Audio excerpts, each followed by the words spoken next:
Hey there, this is Dee at Aloha Astro, and today we are going to be taking a look at the full moon in Pisces, which is occurring just after midnight. Technically, it's occurring tomorrow in my time zone at 12:33 a.m. Eastern Time, and we're about 2 hours away from that full moon right now. Let's just read what I wrote for the forecast for this moon. Full moon in Pisces, Saturday, September 14th, makes physical rest and mental recalibration a priority as the moon joins Neptune in Pisces, coming to the end of the Pisces transit as it enters the cardinal fire sign of Aries late tonight, where it joins Chiron. Expect suppressed emotions or past issues that you thought no longer bothered you to rise up. With the full moon and Neptune tuned into a mutable T-square involving Jupiter, a planet of growth, in Sagittarius, and the Sun conjunct Mars, planets of physicality and action, in Virgo, you could feel both restless and fatigued. If you overindulged in food, drink, sex, or drugs to medicate full moon emotional pain, your body may need time to recover. Drink plenty of water and breathe deeply. Along with the high emotional intensity of the full moon shifting from sensitive water to activating fire, you have two other shifting planets to integrate as both Mercury and Venus leave the mutable Earth sign of Virgo and enter the cardinal air sign of Libra. Multiple options and what-ifs give way now to a desire for clearer intentions and delineation of boundaries in all kinds of relationships. With Chiron opposing Venus and Mercury in Libra, the truth and purpose of any relationship is front and center.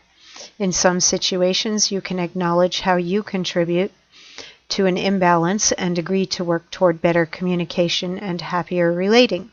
If harmony is not possible, or the other person or organization is not open to cooperation and negotiation, then direct the healing energy within. The Aries moon transit tomorrow will place demands on your time and body, so choose peaceful places, activities, and people today. And let's take a look at the picture, which I think is pretty cool because in a way this hat reminds me of the full moon and how we all might want to be hiding behind that really strong Pisces Neptune energy right now and just going within, and maybe if we do party too hard to get through this intensity, we'll be feeling it tomorrow. And definitely just go for the peace, take it easy. This was actually titled by the person who took the picture, the morning after the full moon party. I think it said something like, "It's never easy." And it's true, the morning after a party is often kind of rough. So whether you're partying tonight or you're kind of keeping it low key, be safe, and definitely, no drinking and driving. It's really easy under Neptune influence to misjudge and not get a clear picture of what's really going on. So, as they say, mind your P's and Q's, your pints and quarts. So let's take a look at what's going on here in the heavens with the planets. And this is the exact time that the moon will be opposing the sun, and will be at exactly 21 degrees 5 minutes, and it will be close to Neptune and passing Neptune by and heading on toward Chiron as we go through.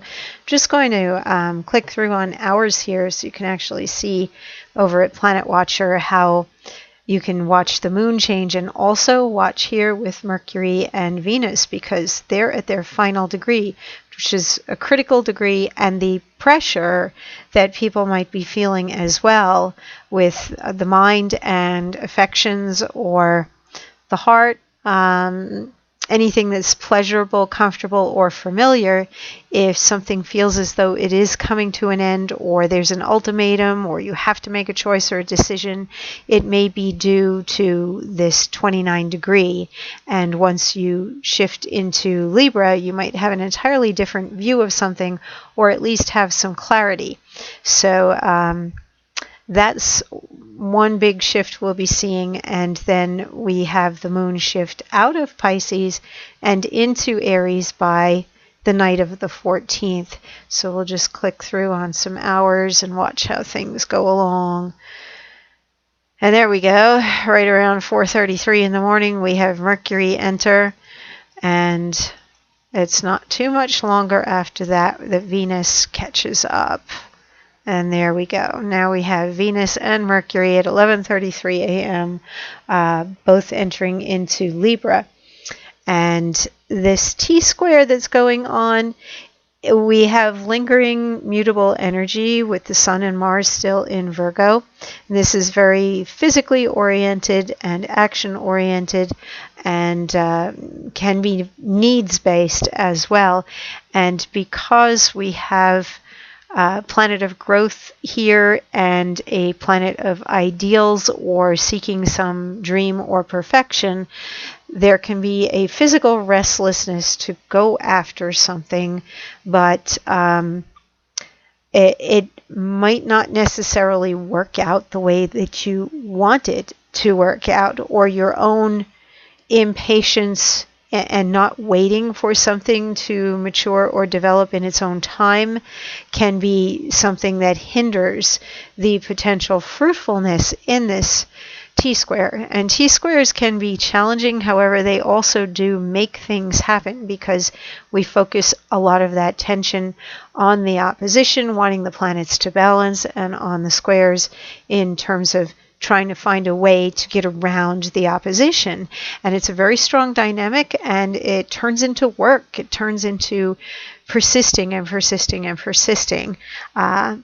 I think that as we see it begin to fall apart and Sun and Mars head toward Libra as well, and everything just becomes more cardinal in general and lets up on the kind of scattered, mutable, all possibilities energy, things will become more clearly defined in the weeks ahead.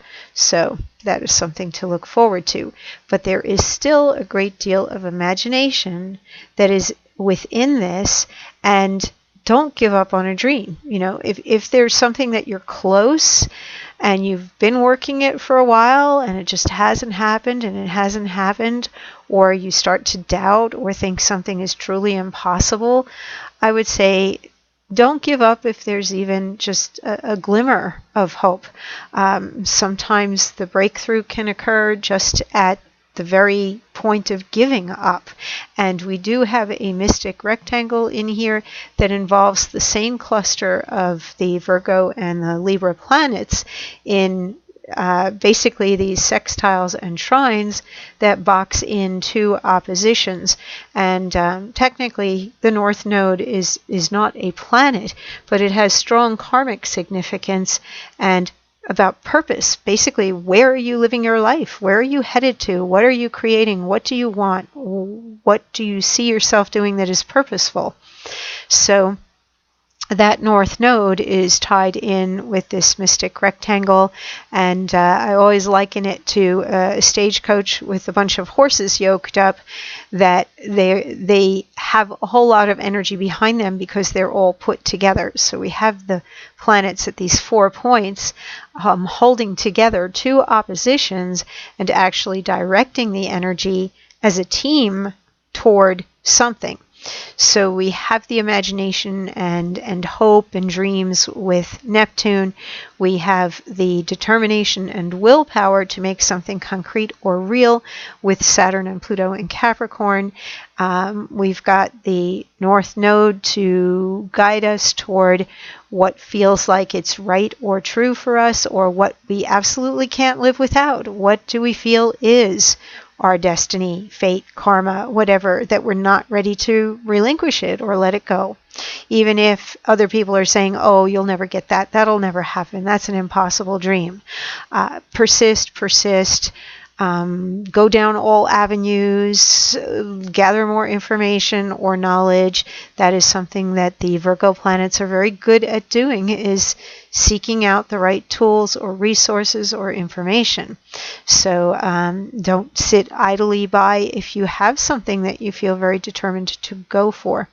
Mercury and Venus form a quincunx here to Uranus and Taurus, and there can be changes that are on your mind, whether they actually are initiated right now.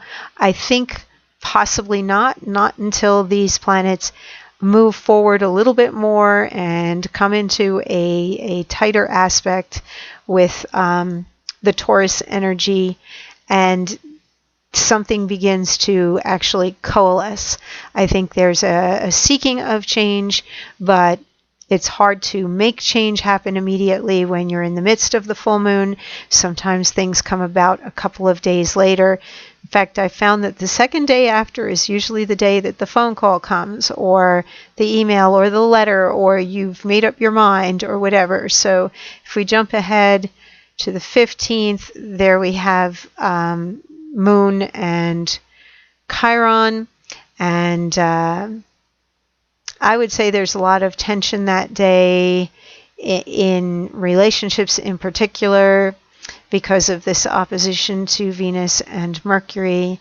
Let's see what we've got going on the day after. This is probably the day that something would shift or change significantly, because now that quincunx is in nice and strong. The moon is a very activating moon, and it is also engaging here with the Sun and Mars.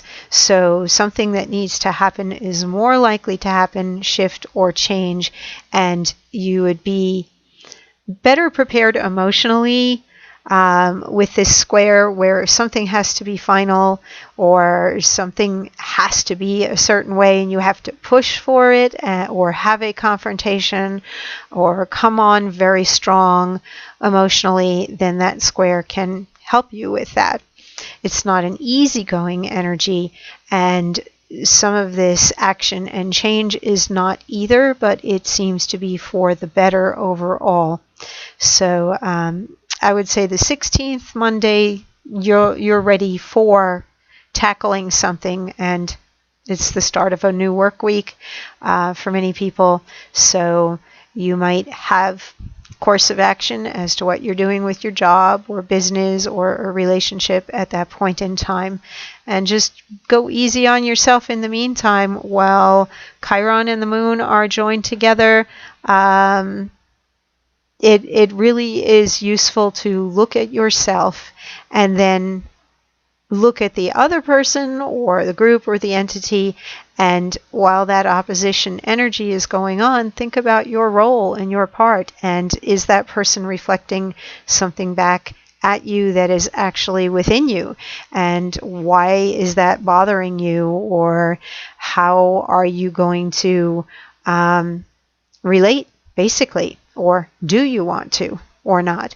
So what is the expression? It takes two. It takes two people, and that's something that the Libra energy definitely brings into our consciousness, while Mercury and Venus are now in the Libra season, and the Sun and Mars will eventually move in there too, but not quite yet. So let's read the Sabian symbol. We round up to Pisces 22. A prophet carrying tablets of the new law is walking down the slopes of Mount Sinai. Keynote: the need to bring down to the level of everyday existence the clear realizations made manifest in a great peak experience. The symbol obviously refers to Moses after he received from the God of his people the basic principles upon which a new religion, and even more a new ritual of living, should be founded. This basic law has to be brought down. It represents a descent of formative and structuring power, a divine revelation. I feel that this really embodies what Pisces and Neptune is all about, and the connection to other planes of existence and the spiritual realm that we can connect with when we open up to the sea of all possibilities. Basically, there are no boundaries in the 12th house, and Pisces and Neptune rule the 12th house. Everything just has basically infinity, limitlessness to it, and at a time like a Pisces moon transit, we can transcend the more material or the lower vibrations and access something that is bigger than us, but still we are a part of.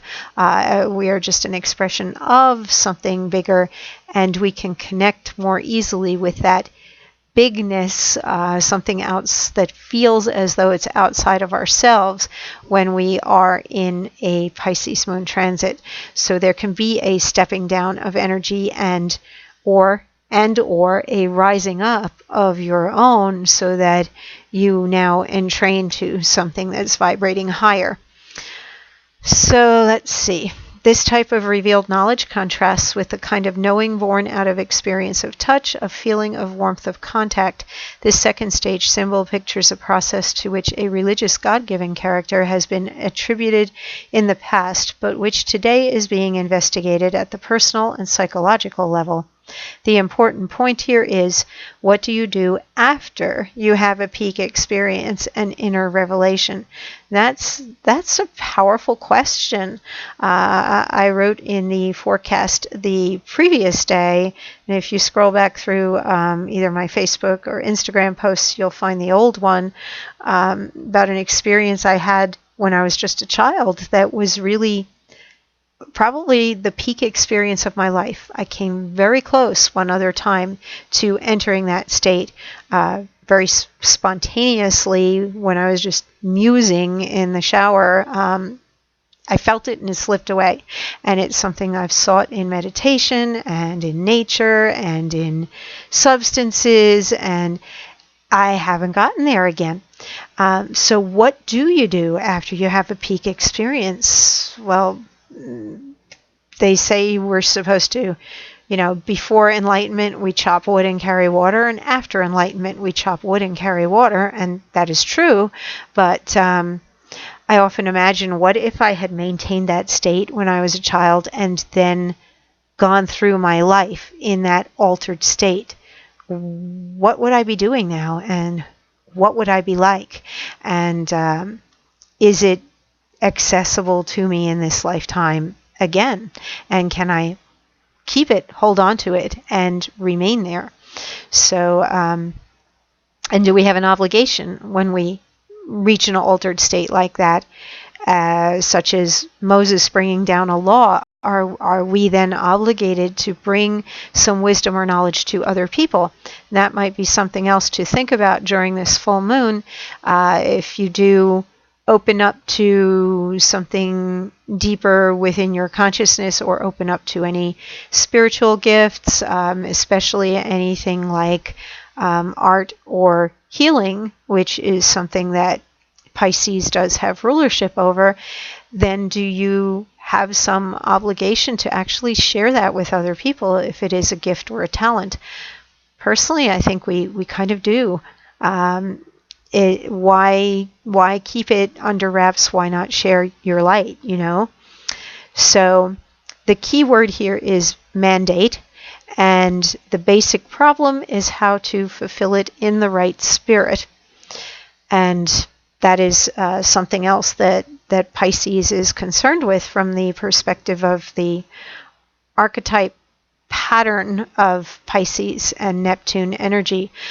Victim, savior, martyr, or the healer, the artist, the visionary, and we are always at choice as to what role we play, and that is something that this full moon can illuminate for you if you've been in any of those roles that are not helping you or anybody else. If you've been dysfunctional in any way, how can you come back to a wholeness within you that is not going to take something away from either yourself or anybody else, and where if you're giving without depleting yourself either, where you're giving without expectation and you're not depleting yourself. So a lot of heavy things that can come up during a Pisces full moon. And of course, a full moon always brings something to a completion or a ripeness. So it is the final sign out of the 12 and the last house of the chart wheel. So you may actually feel as though you've been through a process in the past month and that now you are happy to see it coming to a close as you are approaching that full moon. So have sweet dreams tonight and pre-program your sleep. Ask for some guidance to come to you in your dream state, or spend some time in meditation or out in nature near water. That can also help you to channel some of the full moon energy. And I think that's it.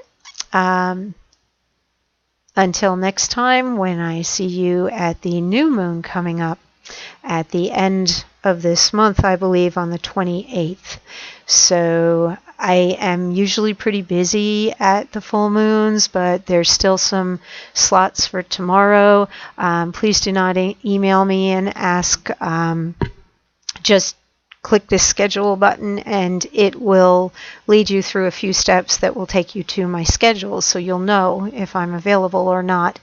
And very happy to hear what's going on in your life, or if you have questions about what is this moon doing in your own chart, would love to talk with you.